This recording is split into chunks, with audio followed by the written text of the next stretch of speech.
My name is Boyd Bushman. I'm a senior scientist from Lockheed Martin. I have 27 patents.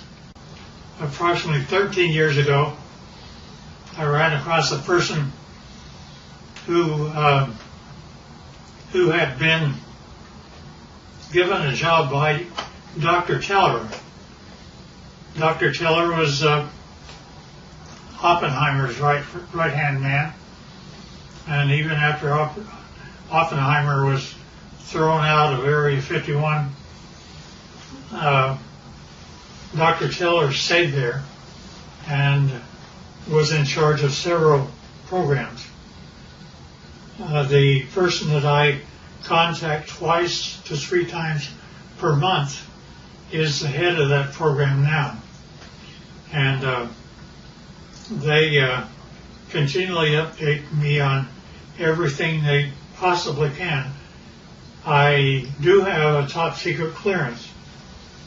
I choose, however, for their purposes, not to use it because the intelligent ones of me and me actually believe that a great deal of information should be lifted up from those dark recesses of Area 51 and moved over so people can see it. So that's what began about 13 years ago. Since I am a scientist, I do not believe in theory. I basically say, follow the data, theory be damned. If something can't verify by a physical test that something is true, then I do not care to accept it in that I present. Therefore, everything that we present here will be data that comes directly from them through me to you. The subject of today, as there are those that are acquainted with the fact that there were Phoenix lights that occurred over Phoenix about 2 years ago. They were photographed, and those really turned out to be just blobs across the Phoenix sky. It turned out to be that a very dear friend of mine took his wife up a mountain on Valentine's Day, and they took a photograph of Tucson. Turned out to be, when they developed the film, there were a total of 5 UFOs across Tucson proper. And this is Tucson as they saw it. Can you get that? So here's the picture of Tucson as he had it.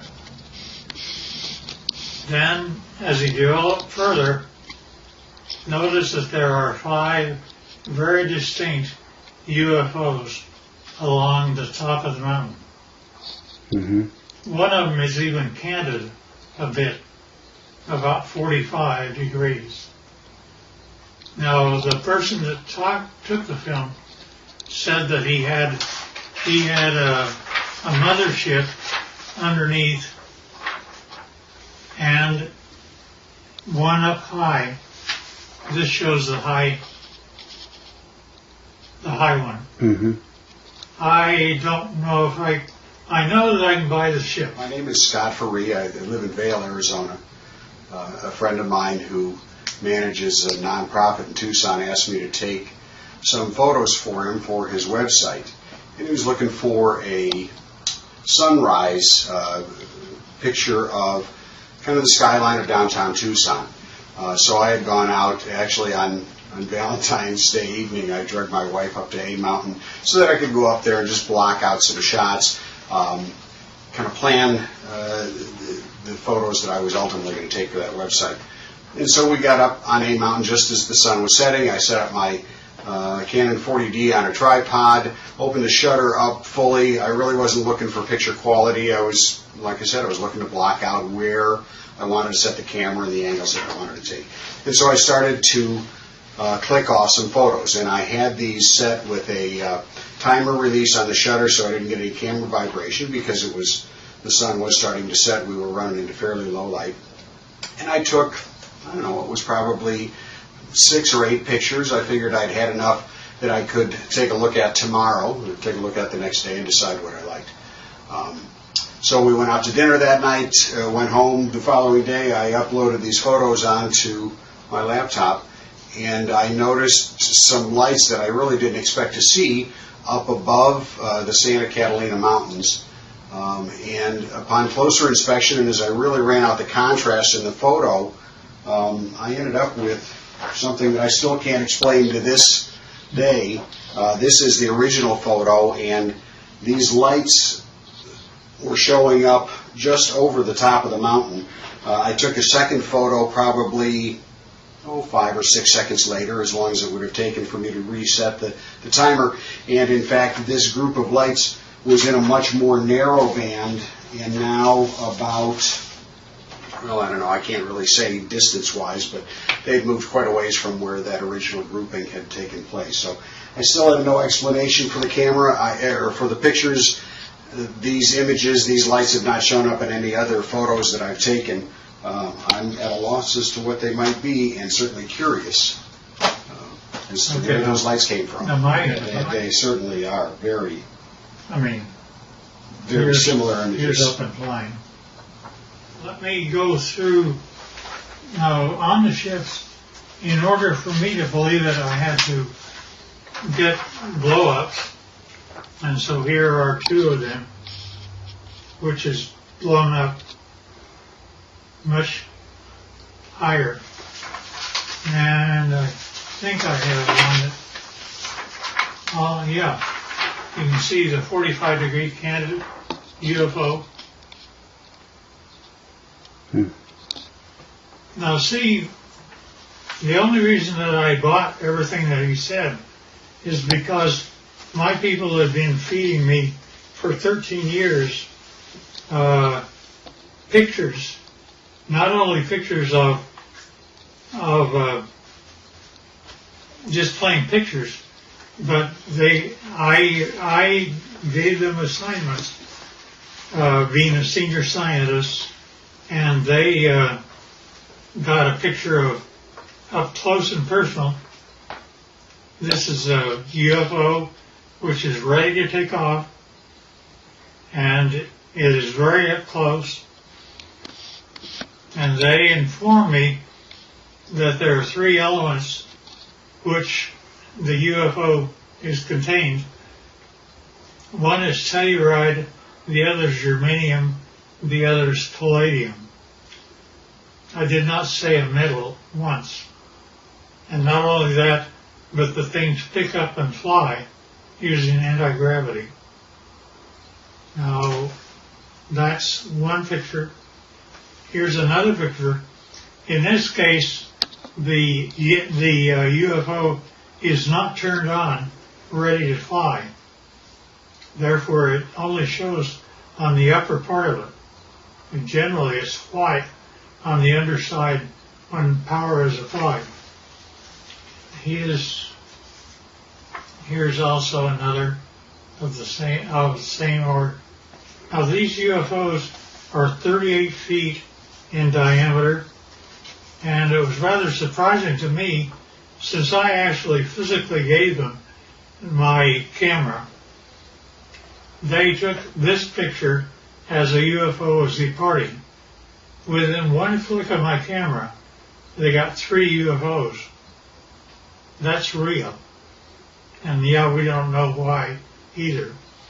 Now also, when UFOs come in, they like we have a heads-up display for our pilots. They do too. This is what their pilots see in order to tell them how to come to Area 51 and land.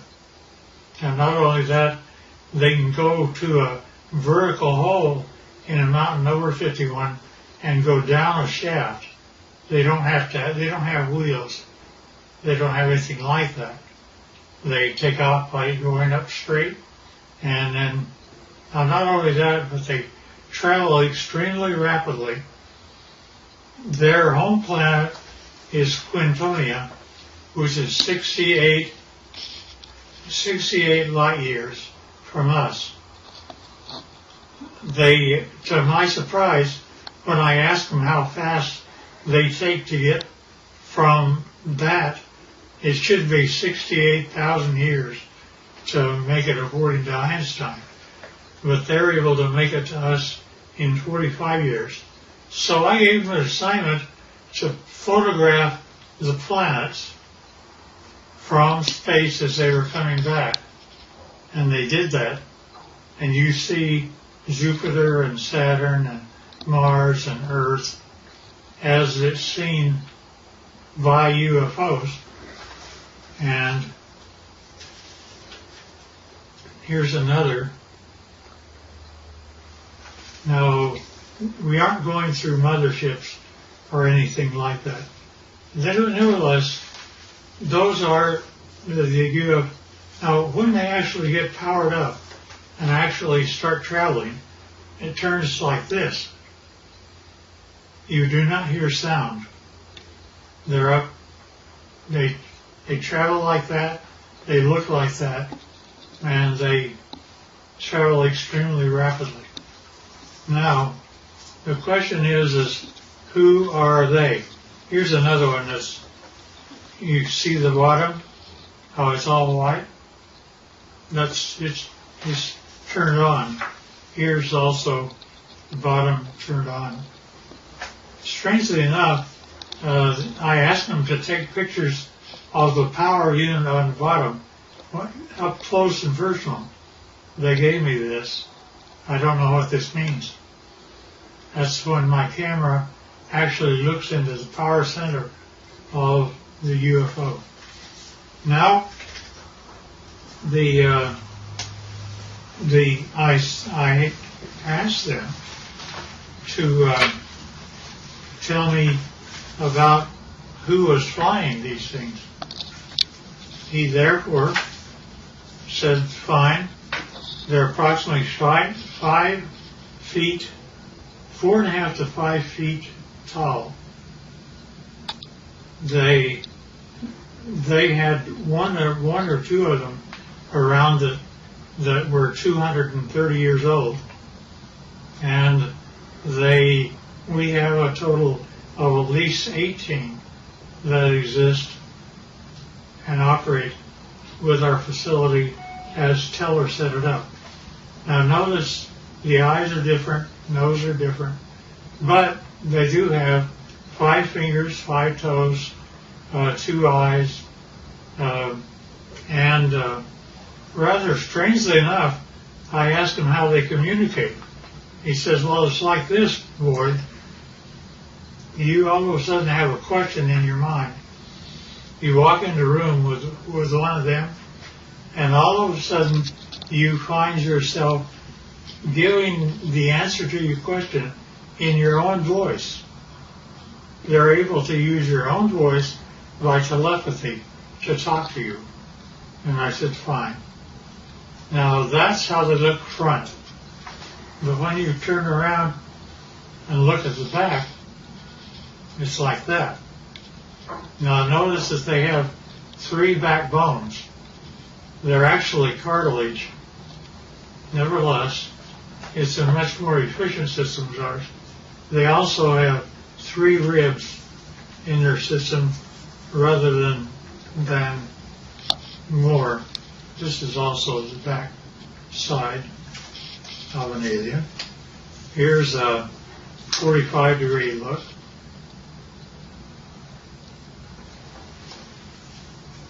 And here's the back of the head. Notice the veins, no hair. And now when we talk about aliens, I pushed the issue, and he said, well, there's kind of 2 groups of aliens. he divided them, they divide them into two groups. One group he calls, it's like you have a ranch. And you have a ranch and you find that one group are your wranglers that know how to wrangle your cattle. There are others are rustlers, ones that steal your cattle. And indeed, that the two groups do act differently. To the ones that are wranglers are much more friendly and have a better relationship with us. Here's the other side of the alien too. Now also notice that their feet, where they have 5 toes, the toes are joined together like a frog, and yet they are dissimilar. Now there was a surprising occurrence, and that is my friend had one of them that was a friend, and he died here. And 10 days after his death, I was out visiting my buddy who's in this picture. And if you look very close, you can see that his friend is in spirit form right over his left shoulder. You can also see that the fingers are long, that there is something. We have an expression that basically say when a person dies, they stay around their body for 3 days and then go off, and they basically have the same thing that happens to them. Now, with respect to the alien craft, we have American citizens which are suited up like this, and they are working on UFOs 24 hours a day, and we're trying to learn what to do. These are 2 guys, 2 American citizens, and they're trying to protect themselves against germs and things like that. And here's another view of them. And here's another one. There's an upper part of a UFO and a lower part of a UFO. This is the upper part, and it's just one of them up there. They have, generally we give them suspenders so that if they start floating, they don't have gravity on the inside. Somebody can grab them and pull them over to the side. And this is the home planet that they come from, which they call Quintonia. Now notice that the hand, that's an alien hand. Notice that that the fingers are longer than ours by quite a bit, about 30% longer, and that's just the way they're put together. Now,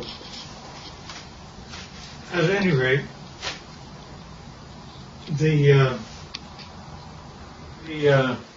this process that introduced me directly or indirectly to Dr. Teller's work with the group that still is in charge of Area 51 and equivalent, turned out to be a doctor, very, very fine gentleman.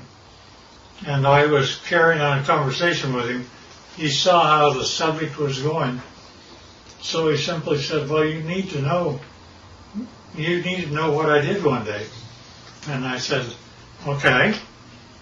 He said, I was in the process of doctoring a pilot who was a test pilot, a Navy test pilot for the United States government. And it was 1947. said he began, I don't know if it's a drug I had him on or what was occurring, but he basically told me that the radar group, had found a blip out over New Mexico, and that they would like to assign me to go out and check it out. So he said, fine, I'll do that. And he got the fastest airplane that existed then, which was propeller at the time. And it was fully armed and all the rest of those things. Nevertheless, he was out flying, and he found the item, and he immediately communicated back, and he said, I wish authority, first of all, I want you to tell me, are there any other airplanes flying? Are there commercial or anything else around other than he and I? Said, just the two of you. And he said, fine.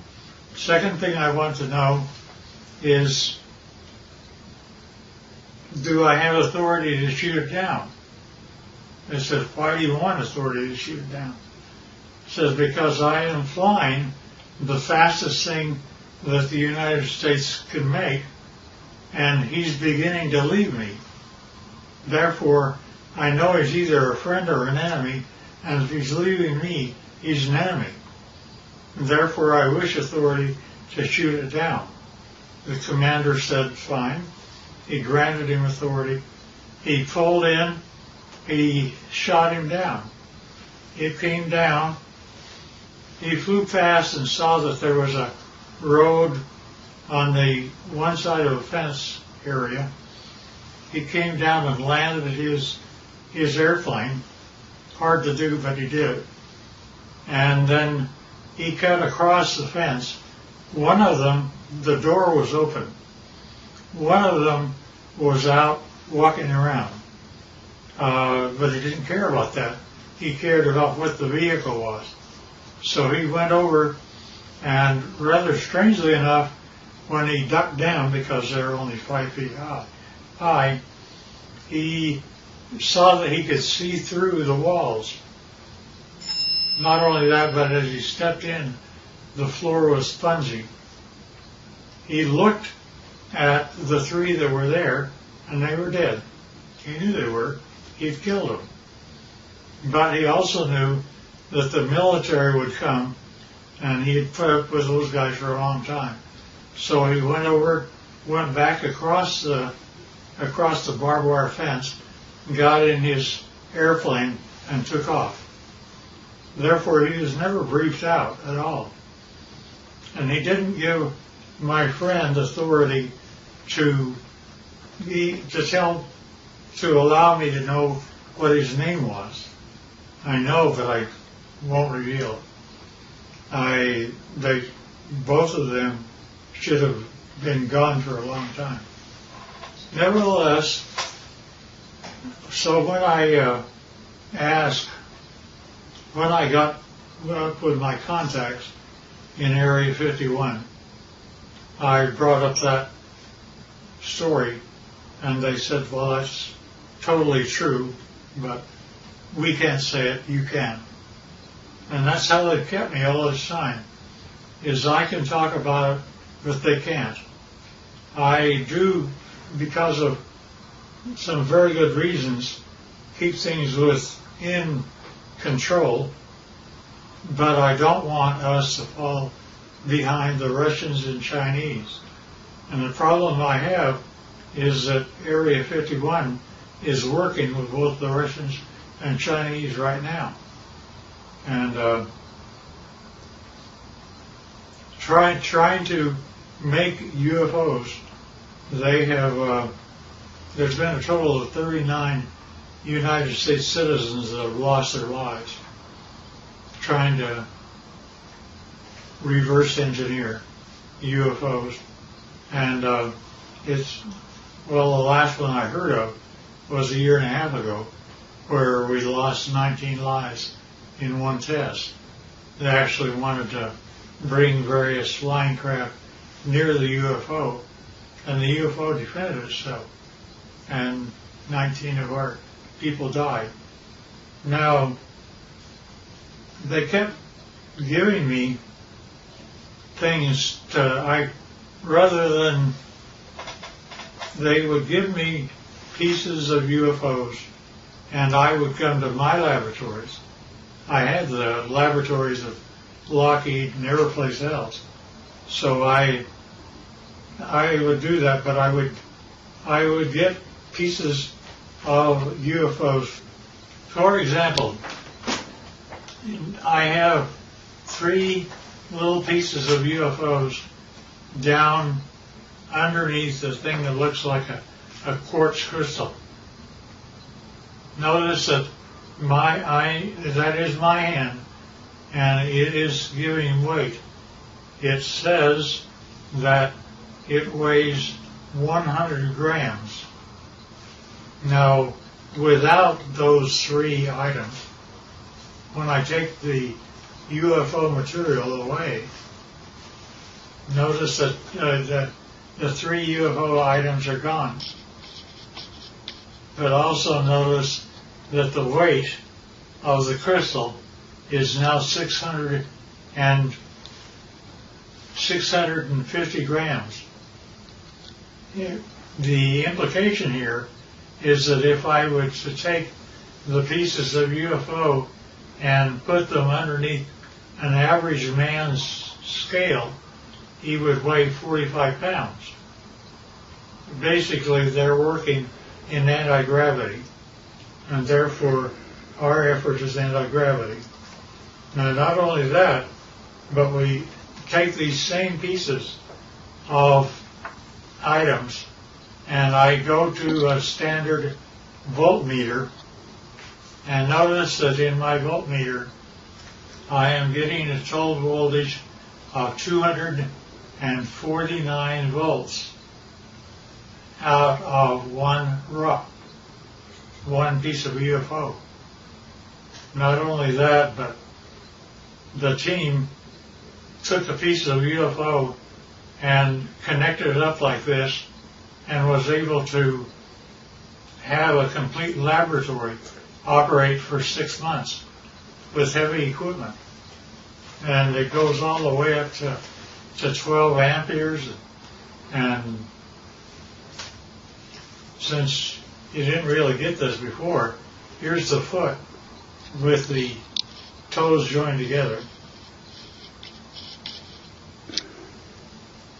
And this is a better view of the same. Now notice also, this is the body of an alien, and where we have 6 ribs that are connected together, they have 3. And the total height is less than 5 feet. And they still look like this, not like you and I. Nevertheless, so we're able to obtain voltages and anti-gravity, and anti-gravity appears several ways, which is rather unique and nice. Scotty talked about UFOs. I basically said, yeah, I understand, because here is what Area 51 was giving to me since the year 2000 and beyond. Notice it's recent. And we have one triangle, then we have 1, 2, 3, 4, 5, and we have one that's 150 feet across, if not larger. And each one of these are separate documentation of UFOs that were photographed and taken across the world from 2000 the year 2004. Now, when you actually get what that all means, is a UFO, when it's white and on the underneath side, is ready to fly like that. And it's anti-gravity, that's the reason you don't hear anything. But when it's just parked means just floating in air. It could be above your house, like this, and this. This turns out to be the heads-up display that the aliens see of how to go to Area 51 and store their craft. Nevertheless, this is what the craft look like. That's how they change power.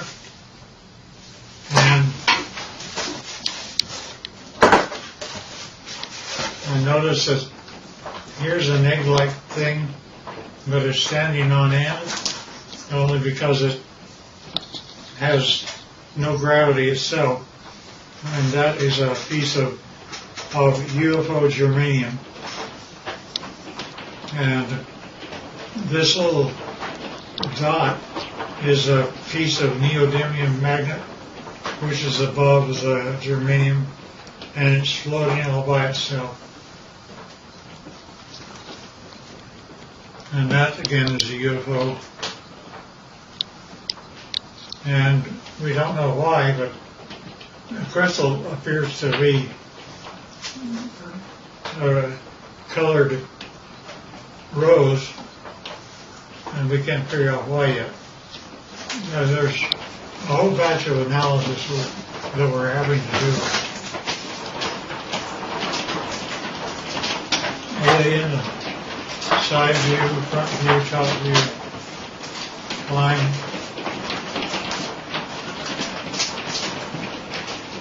And that's the power center of palladium in the middle of the craft.